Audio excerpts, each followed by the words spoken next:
انت عارف ان عندك ADHD بس مفيش حد تاني عارف ده، وانت بتعمل كل اللي تقدر عليه عشان الوضع يفضل كده. بتبقى قاعد ثابت في مكانك مع ان كل خلية في جسمك عايزة تتحرك، بتهز راسك وبتبتسم في الاجتماع مع انك ما سمعتش ولا كلمة في ال5 دقايق اللي فاتوا. بتقول للناس لا كله تمام مع ان في جواك عاصفة. انت بتمثل دور كل يوم من ساعة ما تصحى لحد ما تنام، وبيتهيأ لك إنك شاطر قوي في الدور ده، بس الحقيقة الدور ده بيدمرك من جواك.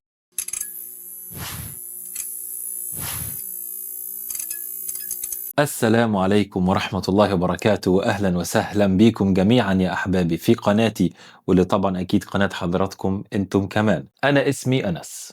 أنا اتشخصت بال ADHD بعد ما عديت سن ال35 سنة، وكنت من الناس اللي بيعملوا ماسكينج، يعني كنت بخبي شخصيتي الحقيقية، وده لأكتر من 30 سنة من عمري من غير حتى ما أفهم إن أنا بعمل ده. في الفيديو ده هتكلم عن الماسكينج مش بشكل سطحي، مش بس ايه هو الماسكينج، احنا هندخل في الغويط، هنتكلم عن الماسكينج ده معناه ايه بجد، وليه هو اكبر بكتير من مجرد انك بتخبي نفسك. ليه بنعمله وتعلمناه فين؟ ايه الثمن اللي بندفعه في صحتنا، في علاقاتنا، في ايماننا، وفي الاخر ايه اللي ممكن نعمله عشان نحل ده. لو انت عندك ADHD او عايش مع حد عنده ADHD، الفيديو ده ممكن يغير نظرتك لنفسك تماما. خلينا ندخل في الموضوع. ايه هو الماسكينج ومعناه ايه؟ الماسكينج هو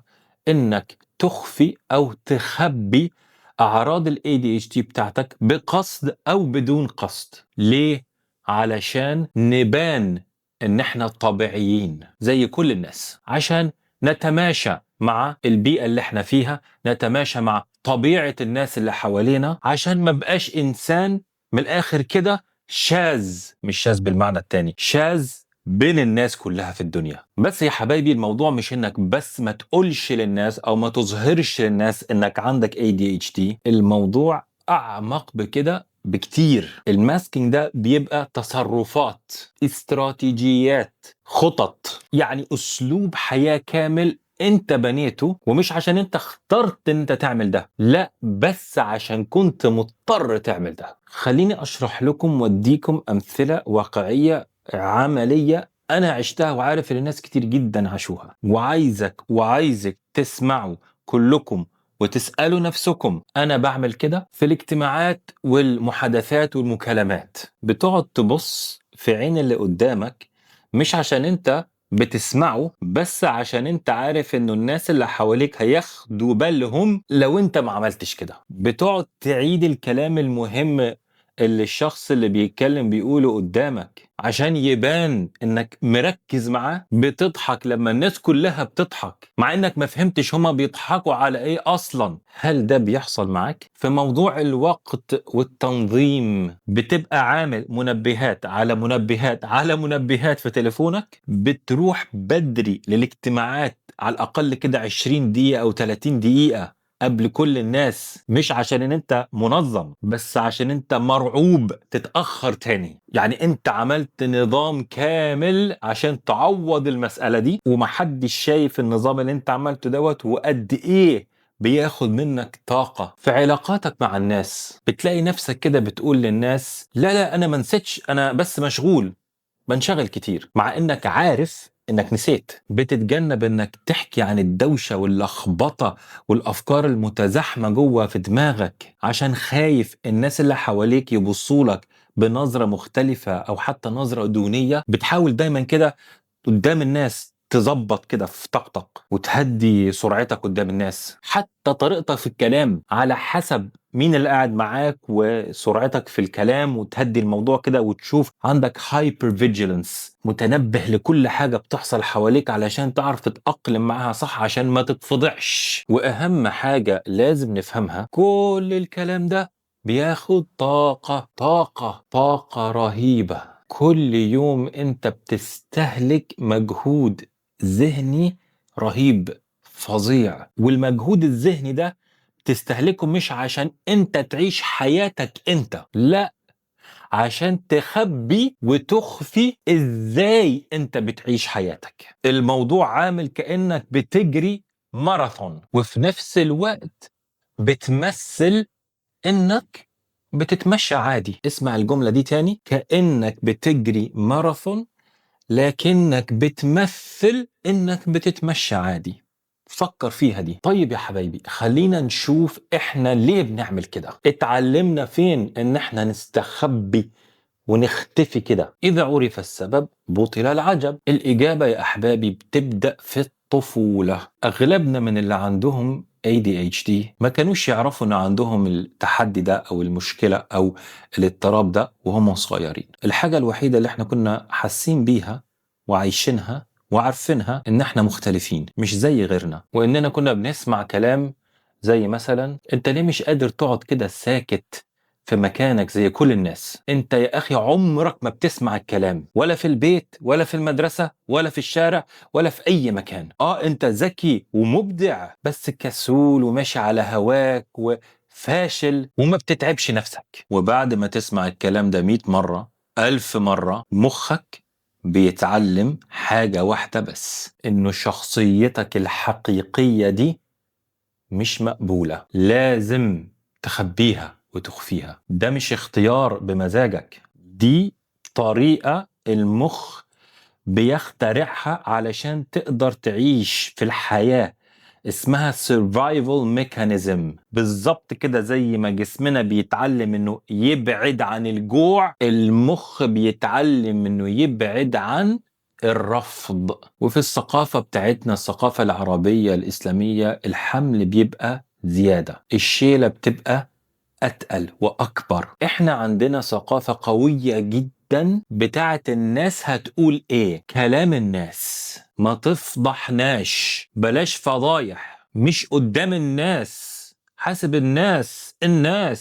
ده أنا عشته وحضراتكم أكيد عشتوه كمان. إحنا كعرب بالذات عندنا إحساس عميق إنه العيلة لازم تكون فل وحلوة وتمام قدام الناس. إنك تبين أي نقطة ضعف قدام الناس أو تعترف أو الناس تعرف إن أنت عندك مشكلة، بالذات لو مشكلة نفسية، ده غالبا بيتشاف على إنه فشل من العيلة من الأسرة. يعني مش ليك أنت بس، دي العيلة كلها بقى. ده حمل تقيل جدا. أنا والله ما بقولش الكلام ده عشان ألوم حد، أنا بقوله لأنه أنا عشته، وكتير منكم اللي بتتفرجوا دلوقتي عشتوه كمان، وفي ناس ما زالوا عايشينه إلى الآن. والنتيجة طبعا إن إحنا بنعمل حاجة اسمها ماسكينج، بنخبي شخصيتنا الحقيقية. فإحنا بنعمل ماسكينج عشان عيلتنا، عشان المجتمع اللي احنا فيه، عشان ابويا، عشان امي، عشان اختي، عشان اخويا، عشان زوجتي، عشان زوجي، عشان المدرسة، عشان الشغل. بنحط طبقة فوق طبقة فوق طبقة لحد ما بنبقاش عارفين اصلا احنا مين تحت كل الطبقات دي. بنختفي. وده يا حبايبي اللي هيودينا لمصطلح موجود عند الناس اللي عندها ADHD اسمه RSD، اللي هو Rejection Sensitive Dysphoria. بالبلدي كده حساسية مفرطة للرفض والنقد. الأبحاث بتقول إنه الناس اللي عندها ADHD بيحسوا بالرفض والنقد أشد بكتير جدا من غيرهم، مش شوية صغيرة، بكتير جدا، لدرجة إنه ممكن يوجع اللي عنده ADHD، يحس بوجع بألم جسدي بدني. فتخيل بقى معايا حضرتك وحضرتك، انت اصلا عندك مخ بيتفاعل بقوة وحساسية مفرطة مع الرفض، وبعدين كمان بتكبر في بيئة الرفض والنقد بيحصل كل مرة كل يوم. لما تحاول او تبقى على طبيعتك بيحصل من أقرب الأقربين ليك، في بيتك، في المجتمع اللي انت فيه، في مدرستك، في محيطك، في البيئة كلها. انت على طبيعتك ترفض، تنقد. هتعمل ايه بقى؟ هتعمل ماسكينج، هتستخبى، هتخفي نفسك وشخصيتك الحقيقية، مش عشان انت عايز كده، بس عشان ده وجعه أقل. بتحاول تعيش survival mechanism. دلوقتي احنا داخلين في الجزء التقيل شوية، ومحتاج حضراتكم تسمعوني كويس جدا، بالذات لو بتعملوا ماسكينج بقالكم فترة طويلة. الماسكينج ده ليه تمن، ودايما بيدفع آجلا أم عاجلا. أول تمن هو الإرهاق النفسي والبدني، الإرهاق التام. الدراسات بتقول إنه الناس اللي عندها ADHD وبتعمل ماسكينج بيكون عندهم مستويات أعلى بكتير من القلق اللي هو anxiety، من الاكتئاب اللي هو depression، من الاحتراق النفسي اللي هو burnout. ليه؟ لأنك بتبذل طاقة رهيبة كبيرة جدا علشان تحافظ على المنظر الخارجي، لدرجة انك احيانا بيكونش عندك طاقة خلاص لعيلتك، لشغلك، لنفسك، لأي حاجة انت بتكون اصلا في الاصل بتحبها ومهتم بيها. انا عارف انك عارف الاحساس اللي انا بتكلم عنه ده. ترجع من الشغل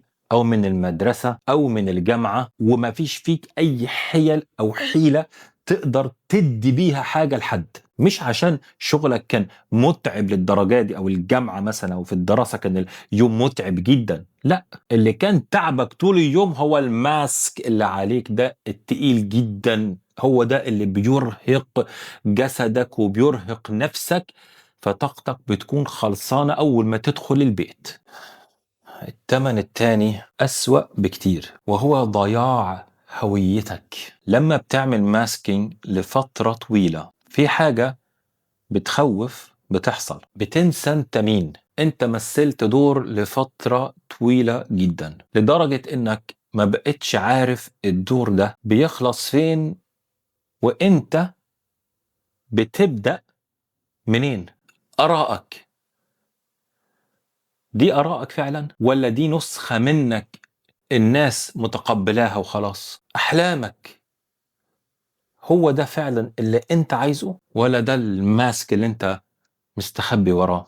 أنا عشت ده لمدة أكتر من 30 سنة، ولما أخيرا اتأكدت من التشخيص بتاعي، أصعب حاجة وأصعب سؤال ما كانش إيه ده هو أنا عندي ADHD، أصعب سؤال كان هو أنا مين بالظبط من غير الماسك اللي أنا كنت عايش بيه ده. ده سؤال يخوف جدا، وفي تمن تالت كمان بندفعه بالماسكينج، وهو العلاقات. لو انت دايما بتلبس الماسك ده معناه انه الناس علاقتها بالماسك مش بيك انت. زوجتك، زوجك، اخوك، اختك، ابوك، امك، زمايلك في الجامعة، زمايلك في الشغل، هم بيحبوا نسخة منك انت بنيتها عشان راحتهم هم، ومن جواك انت عارف ده، وده بيخلق جواك شعور بالوحدة، إحساس صعب قوي الواحد يشرحه. يعني أنت بيكون حواليك ناس كتير بس حاسس بوحدة رهيبة، وده على فكرة مش عشان هم مش مهتمين بيك، ده عشان هم ما يعرفوش أنت مين أصلا، ودي مش غلطتهم هم ولا صراحة غلطتك أنت، دي غلطة الماسك اللي عليك. وفي تمن تاني نادر جدا ما حد بيتكلم عنه بصراحة، وهو التمن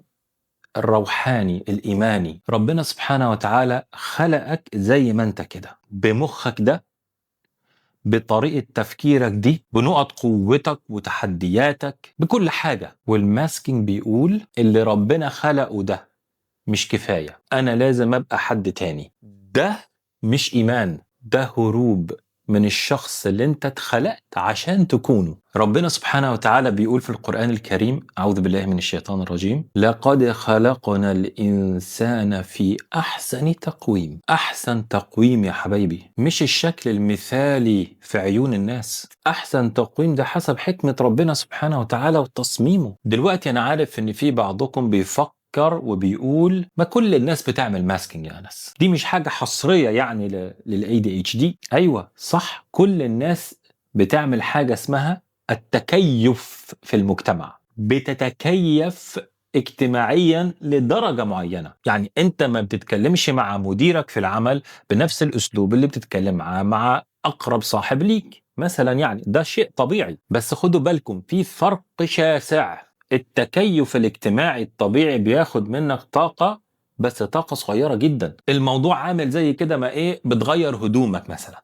بتلبس لبس مختلف عشان الشغل، لبس مختلف وانت خارج الشارع، لبس مختلف وانت رايح اجتماع كده، يعني ده اسمه تكيف اجتماعي.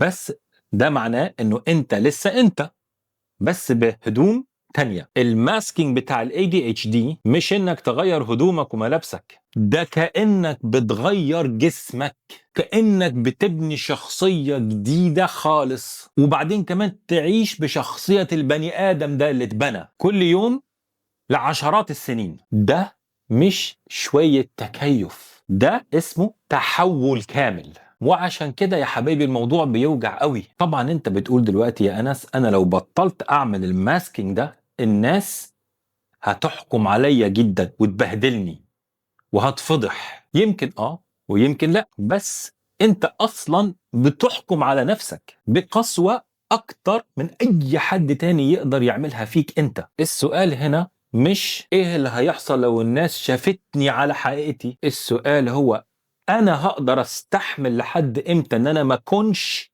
انا مريت بالتجربة دي زي ما قلت اكتر من 30 سنة، واقدر احكي لكم تفاصيلها، لكن الفيديو هيطول جدا. بس قطعا عشت على الأقل أكتر من 25 سنة ل 30 سنة بشخصية تانية، بأحلام تانية، بأمور دمرت حياتي وحطتني في مشاكل نفسية جسدية، ابتلاءات، امتحانات كنت أقدر أتجنبها تماما لو كنت أنا. وأنا هتكلم معاكم في التفاصيل دي في فيديوهات أخرى، لكن أنا بقول لك أنا عشت التجربة دي عشان تعرفوا يا حبايبي إن أنتوا مش لوحدكم والله. لو عرفتم بس اللي أنا عشته واللي حصل لي، انتوا مش لوحدكم. بس مش هقدر ادخل دلوقتي في التفاصيل كلها عشان الفيديو دوت الاصل فيه انه انتوا تعرفوا ايه هو الماسكينج، وانا مش عايز اسيبكم في الضلمه كده وامشي. اتكلمنا عن الماسكينج هو ايه، بنعمله ليه، التمن اللي بندفعه. دلوقتي لازم نتكلم هنعمل ايه في القصه دي، وكالعاده بدون كلام نظري كتير انا هكون صريح معاكم. انا مش هديكم لستة فيها 5 حاجات او 6 حاجات واقول لكم اعملوا كل ده وكل حاجة هتتحل، لا، الدنيا ما بتمشيش كده. بس في حاجات بتساعد، حاجات حقيقية عن تجربة شخصية كمان، مش بس من خلال العلم. يعني انا عشت ده. اول خطوة يا حبايبي وهي اصعب خطوة، لازم تعترف لنفسك انك بتعمل الكلام ده، الماسكينج، من غير ما تلوم نفسك، من غير ما تخجل وتكسف وتجلد نفسك، بس تعترف، تقول أنا خبيت أجزاء من نفسي وده دفعني ثمن غالي. ده كفاية ده كفاية دلوقتي. مجرد بس الإدراك. أنت مش محتاج تبطل الماسكينج فجأة أو مرة واحدة وفي كل حتة ومع كل حد وفي كل مكان، مش مرة واحدة كده، ده مستحيل. ومش بس مستحيل، ده خطر كمان. من خلال تجربتي والعلم كمان بيقول كده، ابدأ بحاجة واحدة، بمكان واحد، بشخص واحد، بعلاقة واحدة تقدر تبان قدامها على حقيقتك، أو يعني على طبيعتك، حتى لو شوية. ممكن تكون زوجتك، ممكن يكون زوجك، ممكن صاحب صديق يكون يعني قريب جدا منك أو منك، ممكن دكتورك النفسي اللي بتروحي له لو كنت أو كنت بتروح لدكتور، يعني ممكن أخ، أخت، أنتم أعلم. اللي عايز أقوله يا حبايبي إنه مساحة أمان واحدة كفاية جدا كبداية ننطلق منها، حتى لو كان أونلاين في الجروب مثلا أو مجتمع موجود أونلاين. دي بداية كويسة كخطوة أولى. وفي حاجة مهمة جدا لازم نتعلمها، وهو الفرق ما بين التكيف الاجتماعي والماسكينج، عشان ما نلخبطش الدنيا. التكيف الاجتماعي دي حاجة صحية، ده معناه انك بتحترم حدود الناس اللي حواليك، وانك فاهم كويس جدا انت فين في اي مكان، فبتتعامل مع ده بتكيف. الاختفاء بقى هو انك انت ما بتبقاش موجود في المكان او في الأوضة اصلا، انت بقيت مجرد مراية بتعكس بس الحاجة اللي الناس عايزة تشوفها. فاحنا حبايبي عايزين نتعلم نشوف الفرق. وانا دايما بسأل نفسي السؤال ده علشان اعرف احدد ده تكيف اجتماعي ولا انا دلوقتي شغال ماسكينج مع الناس. اسأل نفسك، انا لسه انا ولا انا اختفيت دلوقتي؟ لانك عارف نفسك كويس جدا، وانك تخلع الماسك ده دي حاجة مش هتحصل في لحظة دي. وانا عارف ان الموضوع ده بيتعب ناس كتير عندهم ADHD، لكن هي دي الحقيقة. دي رحلة سفر علشان توصل للunmasking تقلع خالص الماسك ده. افتكر كويس ان انت اخدت من عمرك سنين ويمكن عشرات السنين عشان تبني الماسك ده، فطبعا اكيد بياخد وقت علشان تشيله، وهيجي ايام هترجع للماسك تاني وتستخبى وتغطي نفسك تاني وتختفي. وده على فكرة عادي جدا في الرحلة دي، لانه الفشل هنا مش انك تقع وترجع لورا، الفشل هو انك تبطل تحاول تاني خالص اصلا وما ترجعش اصلا، ده الفشل. لكن لو انت بتحاول وفي حاجة بتحصل، حتى لو خطوة خطوة وفي رحلة شغالة، الماسك ده هيشال في الاخر تماما. وهضطر اقول لكم كلام محدش بيحب يسمعه، انت مش دايما هتقدر تعمل الكلام ده لوحدك، هتحتاج دعم، دكتور نفسي، معالج، كوتشنج، متخصص، زوجة، زوج، أخ، أخت، محتاج دعم. أهم حاجة إنه اللي هيساعدوك ويدعموك يكونوا فاهمين ال ADHD. وفي ثقافتنا للأسف الشديد لسه في نوع من الستيغما، أو يعني وصمة عار كده على موضوع طلب المساعدة، وكمان بالذات لو هتطلب مساعدة علشان اضطراب أو حالتك النفسية. يقولوا لك الناس الضعيفة بس اللي بتروح لدكتور نفسي. لا، الناس الشجاعة هي اللي بتروح لدكتور نفسي، هي اللي بتطلب المساعدة بجد، دي الناس الشجاعة. لأنه إنك تطلب مساعدة ده محتاج شجاعة أكتر بكتير جدا من إنك تفضل تتألم في صمت. وللأسف الشديد نسمع كمان إنه ديننا الحنيف بيستخدم ضدنا وضد الناس اللي محتاجة مساعدة ودعم وعلاج، إنه الكلام ده مش موجود في ديننا، الاكتئاب والقلق والكلام ده. ما احنا الدين ده الحمد لله من اجمل الحاجات اللي فعلا بتساعدنا وبتدعمنا، لكن ده مش معناه انه في حاجة فعلا مختلفة ربنا خلقها برضو فينا في مخنا محتاجة دعم نوع مختلف. والنبي عليه الصلاة والسلام مش بيقول لنا يا حبايبي ما أنزل الله داء إلا أنزل له شفاء أو دواء؟ وفي أحاديث كتير في الموضوع ده. الدواء موجود، بس أنت اللي لازم تبحث عنه وتدور عليه، وده معناه إنك محتاج تطلب مساعدة. يعني ده جزء موجود في الدين حتى الحمد لله. خليني ألخص لكم الموضوع. الماسكينج مش إنك تتكيف اجتماعيا، ده إنك تخبي أنت مين عشان تعرف وتقدر تعيش. وإحنا اتعلمنا ده من طفولتنا واحنا صغيرين، وثقافتنا زودت الموضوع ده اكتر علينا، ومخنا بحساسيته المفرطة للرفض خلى ده هو الاساس اللي احنا بنمشي عليه كسرفايفل ميكانيزم. طب والثمن؟ الثمن غالي قوي، ارهاق تام، ضياع للهوية، علاقات مقطوعة، وبعد روحاني عن الشخص اللي انت اتخلقت عشان تكونه. وانت ممكن تبدأ تغير كل ده مش في يوم وليلة، بس تقدر تبدأ. ولو انت بتتفرج على الفيديو ده وشفت نفسك في الكلام اللي انا قلته، لو حسيت انه الكلام ده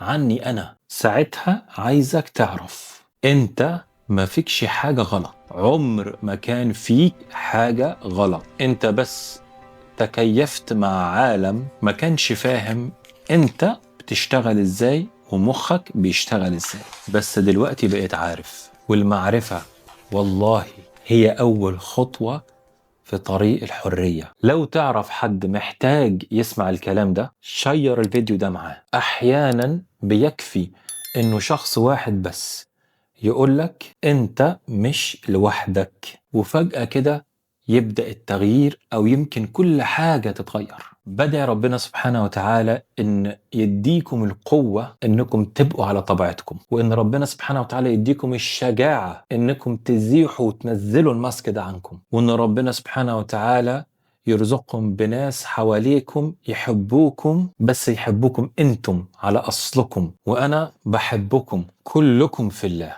انا اخوكم انس. السلام عليكم ورحمة الله وبركاته.